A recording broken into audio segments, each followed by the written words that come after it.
आदाब, मैं Mohammad Khalid the strong signal में आपका स्वागत है। दोस्तों, आज की सबसे बड़ी खबर जो है, इंटरनेशनल खबर इस तरह से है कि डोनाल्ड ट्रंप यूएसए के प्रेसिडेंट ने एक ट्वीट किया और ट्वीट के ज़रिए लोगों को आगाह किया कि जैसे हिंदुस्तान और पाकिस्तान के बीच में जंग चल रही और जंग के दौरान डोनाल्ड ट्रंप ने कहा कि मेरे पास दोनों मुल्कों ने आकर गुहार लगाई और कहा कि हमें जंग नहीं लड़नी, और अपना लोहा मनवाने के लिए डोनाल्ड ट्रंप हमेशा ही इस तरह की ट्वीट करते रहते हैं। और वहीं पे आज जब इजराइल और ईरान के बीच में 12 दिनों से जंग चल रही, बहुत सारी इनोसेंट किलिंग्स हुई, बहुत सारा इकोनॉमिकल लॉस हुआ, और उसके बावजूद अचानक से आज डोनाल्ड ट्रंप का एक ट्वीट आता है और उस ट्वीट में वो ये कहते हैं कि ईरान और इजराइल के बीच में सीज फायर की घोषणा हो गई, यानी जंग रुकने का ऐलान हो गया। वहीं पे जिस वक्त ये जंग चल रही थी, इजराइल पे ईरान रिटेलिएट कर रहा था, क्योंकि सबसे पहले 13 जून की रात को इजराइल ने अटैक किया तेहरान में, और वहाँ के मिसाइलों के जो अड्डे थे, जहाँ पे कह रहे हैं कि परमाणु बम बनाने की योजना ईरान कर रहा था, और इजराइल को अपनी सुरक्षा की चिंता है और वो किसी पे भी अटैक कर सकता है, लेकिन बाकी देशों को अपने आपकी सुरक्षा के लिए वो परमाणु बम नहीं बना सकते हैं, जो इंटरनेशनल कानून के अगेंस्ट है, और उस पे अधिकार इजराइल को ही है, वो किसी पे भी अटैक कर सकता है। इससे पहले आपने देखा हमास के अंदर कितने इनोसेंट लोगों को मारा गया, हमास को ख़त्म किया गया, फ़लस्तीन के अंदर कितने इनोसेंट बच्चों की किलिंग्स हुई। लेकिन आज बखूबी जाहिर हुआ है कि इन अटैकों के पीछे किसका हाथ है। यह हिंदुस्तान को नहीं, ये जितने भी मुल्क पूरी दुनिया के अंदर है, उनको जानना चाहिए कि इजराइल की लड़ाई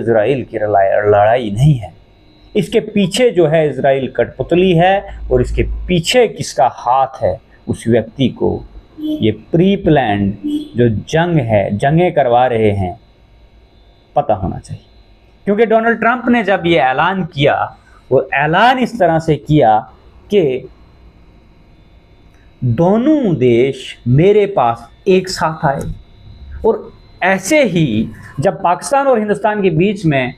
वार लाइक सिचुएशन बनी हुई थी, एयर स्ट्राइक्स हो रही थी, और ऐसे ही उन्होंने कहा कि दोनों मुल्क मेरे पास आए। लेकिन उसी पे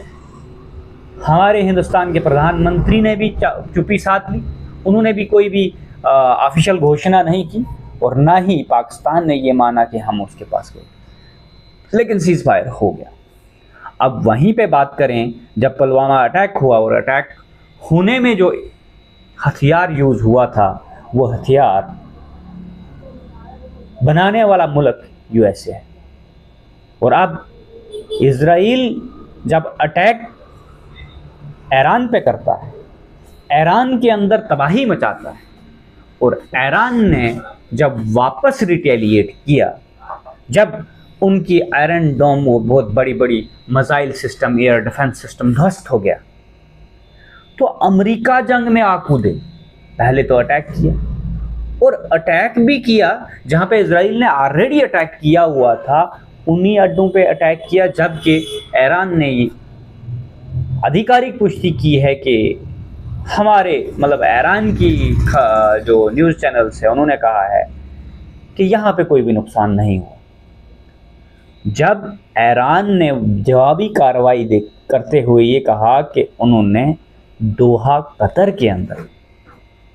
जो एयर स्पेस अमेरिका को दी गई थी, अमेरिका में अटैक करने के बजाय जब वहाँ पे अमेरिका के जो एयर स्पेस कतर ने दी है, वहाँ पे अटैक किया, और खाड़ी के सारे देशों को कह दिया कि अगर आप अपनी एयर स्पेस दोगे, हम पहला हमला आप पे करेंगे, अमेरिका पे नहीं करेंगे। और कतर बहुत क्लोज है ईरान,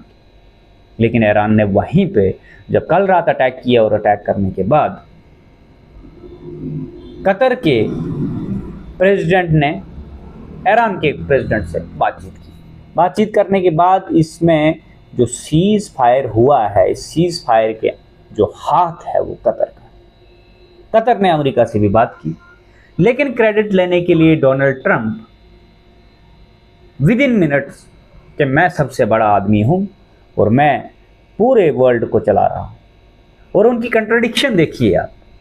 वहीं पे वो ये कहते हैं कि हम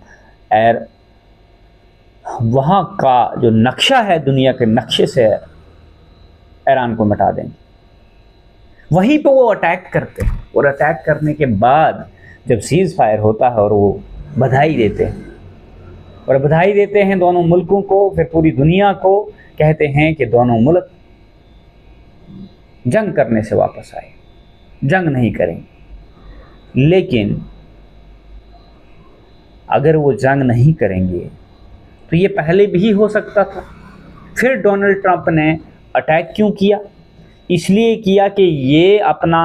दबदबा जमाने के लिए किया कि अब मैंने अटैक किया है तो ये ईरान रुक रहा है अटैक करने से, तो ही ये जंग रुकी है। और इससे पहले जब हिंदुस्तान और पाकिस्तान के बीच में था वहाँ पे भी ऐसा ही हुआ था। अब अगर हम बोलें कि जो छोटे छोटे मुल्क आपस में लड़ते भिड़ते हैं, उनकी इकॉनमी डिस्ट्रॉय हो रही है, वो वहाँ के लोग मारे जा रहे हैं, तो उसके पीछे जो दोषी आदमी है वो डोनाल्ड ट्रंप है, वो यूएसए है।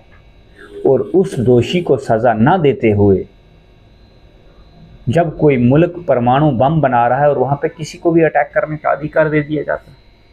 लेकिन जो इतनी इनोसेंट किलिंग करा रहा है, हथियार सप्लाई कर रहा है, फाइनेंशियल सपोर्ट दे रहा है, किसी मुल्क को पहले उकसा रहा है और फिर उनका समझौता करा रहा है, उसके लिए भी इंटरनेशनल लॉ है,